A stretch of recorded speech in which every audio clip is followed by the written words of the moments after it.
प्रिय भाई और भौणी मैंने मु हरिश्चंद्र मिश्र नयागढ़ जिला सीपीआईएम संपादक मंडल सभ्य।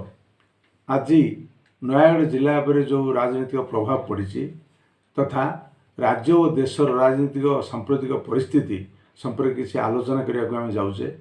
या परे जो वीडियो करा से चाषी मान समस्या संपर्क में तथा किणिखिया लोक समस्या संपर्क में आम आलोचना करवा।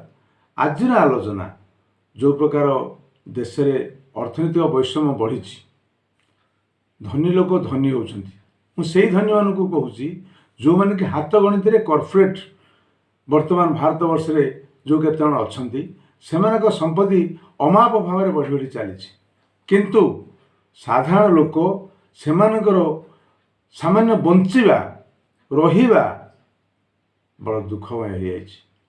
अनाहार रोचंती, रोजगार नाही, पिला पाठ पढ़े पारना, खाया को पाऊना, पिंधिया को पाऊना, ये समस्त असुविधा भितर गति कला बेले तांकर आय बढ़ू नहीं, रोजगार ह्रास घटुची, किंतु अपर दिगरे लक्ष लक्ष कोटी टंका कॉर्पोरेट मानकर वृद्धि घटुची एवं एइथिपाई केंद्र सरकार मुख्यतः दायी।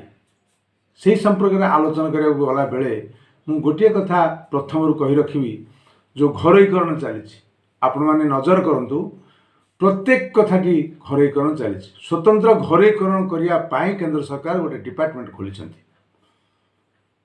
आपण मैंने जानती जे कि वर्तमान आम अंचल रे टाटा विद्युत कंपनी हिसाब रे समस्त विद्युत को घरोईकरण कर टाटा हाथ में समर्पी दि जाए। कॉर्पोरेट मान हाथ में बंदर एवं यातायात से प्लेन हो, ट्रेन हो एवं बस हो, ये समस्त किभली घरोईकरण होती आपण मैंने अनुभव कर। खनि शिल्प एवं अनेक नदी एमाने घरोईकरण कर, जहाँ फल कि सारा भारत वर्षर प्राय समस्त संस्था बैंक बीमा वगैरह घरोईकरण को टेकी देती। ये कंपनी राज चलो, सरकार बोली किसी रही, सरकारी संस्था किसी रही, राष्ट्रायत्त संस्था किसी रही, सब घरोईकरण हम, सब कंपनीकरण हम। आम कंपनी राज को प्रश्रय देवा बंधुगण, या द्वारा लाभ कार कंपनी मानक, क्षति कार आम साधारण लोकंर, किणिखिया लोकंर, चाषींकर, श्रमिकर। आप गोटे कथा नजर करूँ, आप एथिक जानवे जे कि आम देश में कि दर वृद्धि घटुची। ये जो दर वृद्धि होची दैन दिन पेट्रोल डीजेल दर बढ़ुची। एबे सरकार निष्पत्ति नहीं सार दर बढ़ाई। सार दर बढ़िले सार कारखानार मालिक माने उपकृत हेबे, चाषी माने क्षति सहे। पेट्रोल डीजेल दर बढ़िले जो माने पेट्रोल डीजेल बेपार करुछंती आंतरिक स्तर में से मानकर लाभ हो एवं साधारण समस्त लोकंकर डीजेल परिचालित समस्त जान उपरे आम समग्र जिनिस आसूची एवं जहाँ फल पेट्रोल डीजेल दर बढ़िले तो बजार दर बढ़ुची। बजार दर बढ़िया माने समस्त किणिखिया आमे से दर को भरणा करुचे एवं चढ़ा दर रे किणुचे, कंपनी स्वास्थ्य तार स्वार्थ हासिल करुची। बजार दर कोटा न बढ़ीचे भली किसी नाही। डाली तेल ठारू आरंभ करी समस्त जिनिस बढ़ी। आपण मैंने कहींपारती परिवा बर्तमान सस्ता है। परिवा सस्ता बर्तमान कहीं ना ता एक शोषणर लक्षण।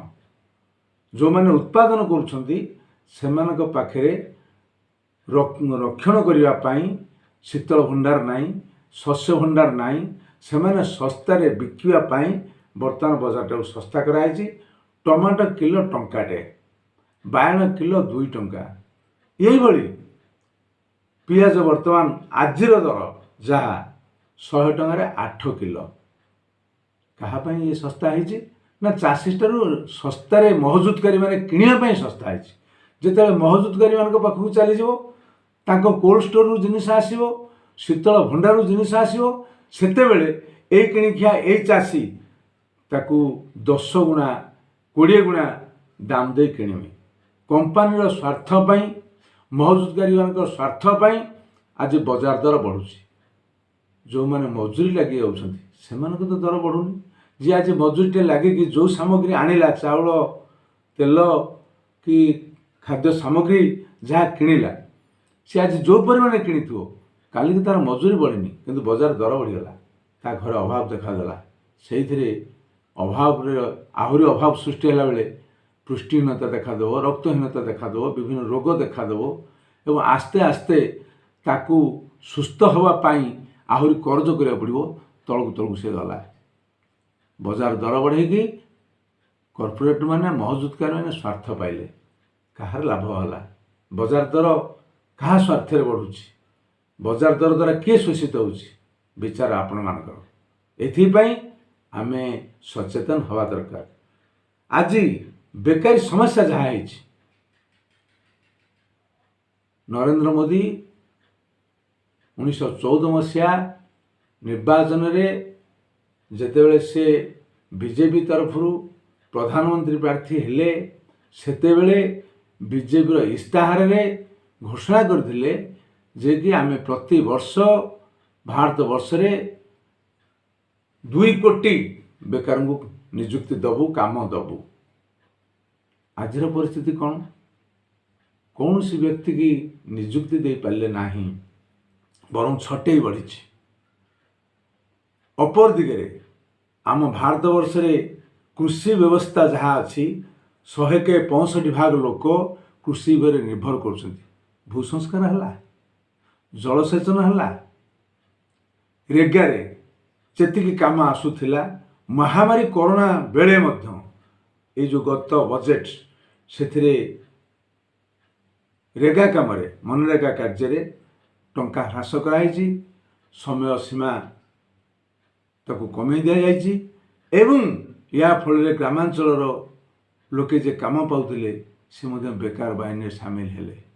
ଆଜି ଆପଣମାନେ ଯଦି ନଜର କରିବେ, ପ୍ରତ୍ୟେକ ପଦପଦବୀ ଖାଲି ପଡ଼ିଛି। ପ୍ରତି ବିଭାଗରେ ଅଧାରୁ ଅଧିକ ପଦପଦବୀ ଖାଲି ପଡ଼ିଛି। ତାକୁ ପୂରଣ କରିବାକୁ ଚାହୁଁନାହାନ୍ତି। ବେକାର ବାହିନୀ ବଢ଼ି ବଢ଼ି ଚାଲିଛି। এই ବେକାର ବାହିନୀ ବଢ଼ିଲେ କ'ଣ ହୁଏ? ଯେଉଁମାନେ କର୍ପୋରେଟ୍, ଯେଉଁମାନେ କଳକାରଖାନାର ମାଲିକ, ସେମାନେ ବେକାର ବାହିନୀର ସୁଯୋଗ ନେଇ କମ୍ ମଜୁରୀ ଦେବା ପାଇଁ ଭଲ ବାର୍ଗେନିଂ କରନ୍ତି। ବାଧ୍ୟ ହୋଇ ବେକାର ଯୁବକ ତାର ଦକ୍ଷତା ଅନୁସାରେ ତାର ପାରିଶ୍ରମିକ ପାଏନି।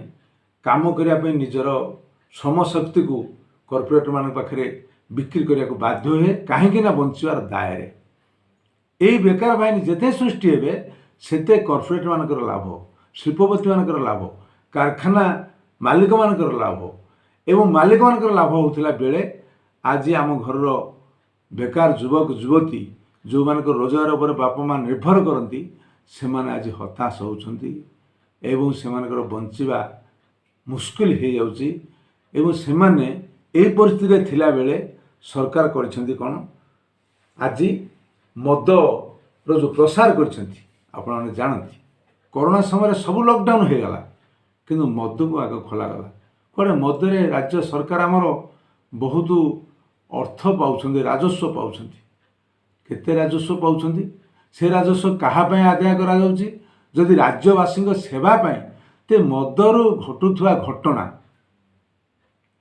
ସେ ମଦ ମୃତ୍ୟୁ ହେଉ, ମଦ ଖାଇଲା ପରେ ଯେଉଁ ଅସାମାଜିକ କାର୍ଯ୍ୟ ହେଉ, ଗଣ୍ଡଗୋଳ ହେଉ, ଏଇଭଳି ଯେଉଁ ଦୁର୍ଘଟଣା ଘଟୁଛି, ଏଥିରେ କେତେ କ୍ଷତି ହେଉଛି ଜନସାଧାରଣଙ୍କର, କେଉଁ ଲାଭ ହେଉଛି? ଯଦି ଲାଭ ଜନସାଧାରଣଙ୍କର ନାହିଁ, କ୍ଷତି ରାଜସ୍ୱ ଆଦାୟ କରିବା, এই ମନୋଭାବଟା କ'ଣ ଜନସାଧାରଣଙ୍କ ବିରୁଦ୍ଧରେ ନୁହେଁ? ସାମାଜିକ ନିରାପତ୍ତା ବିପନ୍ନ ହେଉଛି, ନାରୀ ନିର୍ଯାତନା ବଢ଼ୁଛି, ତା ସତ୍ତ୍ୱେ ମଧ୍ୟ ମଦର ପ୍ରସାର ଘଟୁଛି।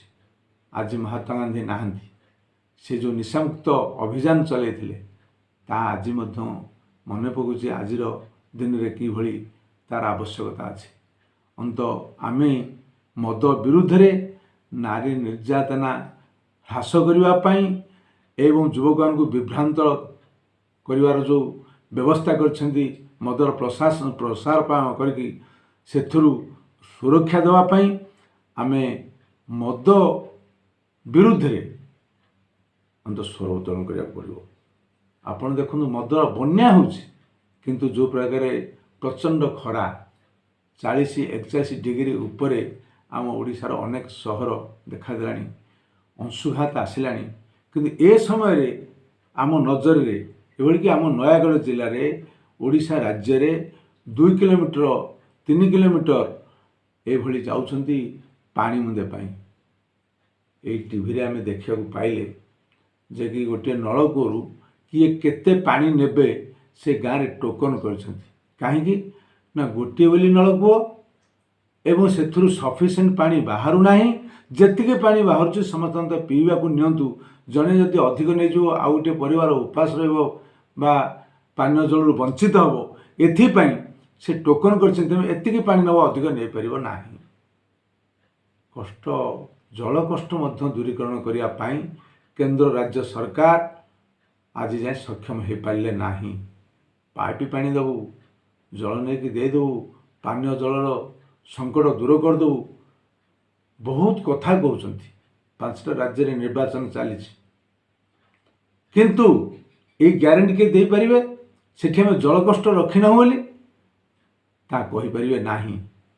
ଆଜି ଜଳର ସମସ୍ୟା ଯାହା, ସେଥିପାଇଁ ଆମେ ଯଦି ସ୍ୱର ଉତ୍ତୋଳନ କରିବା ତେବେ এই ଜଳ ସମସ୍ୟା ଦୂର କରିବା ପାଇଁ ସରକାର ସେତିକି ପଦକ୍ଷେପ ନେବେ ନାହିଁ। ଏଥିପାଇଁ ମୋର ମା'ମାନଙ୍କୁ ବିଶେଷ କରିକି ଅନୁରୋଧ, ସେମାନେ ପାନୀୟ ଜଳ ପାଇଁ କଳସୀ ଧରି ରାଜରାସ୍ତାକୁ ଓହ୍ଲାଇବା ଦରକାର। ବନ୍ଧୁଗଣ, ଆଜି ପୁନର୍ବାର ଆସିଛି କରୋନାର ଲହର। ମିଛୁଆ ରାଧୁଆ ଭଳି କେନ୍ଦ୍ର ସରକାର ପ୍ରଥମ କରୋନା ସମୟରେ ଯେଉଁଭଳି ଲକଡାଉନ୍ ସଟଡାଉନ୍ ଘୋଷଣା କଲେ ଏବଂ ଆନ୍ଦୋଳନ ସାଂସ୍କୃତିକ କାର୍ଯ୍ୟକ୍ରମ ସମସ୍ତ କଥାକୁ ବନ୍ଦ କଲେ, ଅପର ଦିଗରେ ଶ୍ରମିକମାନଙ୍କ ବିରୁଦ୍ଧରେ, କୃଷକମାନଙ୍କ ବିରୁଦ୍ଧରେ ଯେଉଁ ପ୍ରକାର ଆଇନ ଆଣିଲେ ଏବଂ ଏଭଳିକି ବିରୋଧୀ ଦଳକୁ ଆଲୋଚନା କରିବା ପାଇଁ ସୁଯୋଗ ନଦେଲେ, କିନ୍ତୁ ଯେତେବେଳେ ଲକ୍ଷ ଲକ୍ଷ ଲୋକ କରୋନାରେ ସଂକ୍ରମିତ ହେଉଛନ୍ତି ସେତେବେଳେ ଖୋଲାମେଲା ଏଇ କଥା କେନ୍ଦ୍ର ସରକାର ଯେଉଁ ପ୍ରକାର କରିଛନ୍ତି, ବର୍ତ୍ତମାନ ଦ୍ୱିତୀୟ ଲହର ଆସିଲା ବେଳେ ମଧ୍ୟ ଲୋକେ ସେଇ କଥା ମନେ ପକାଉଛନ୍ତି।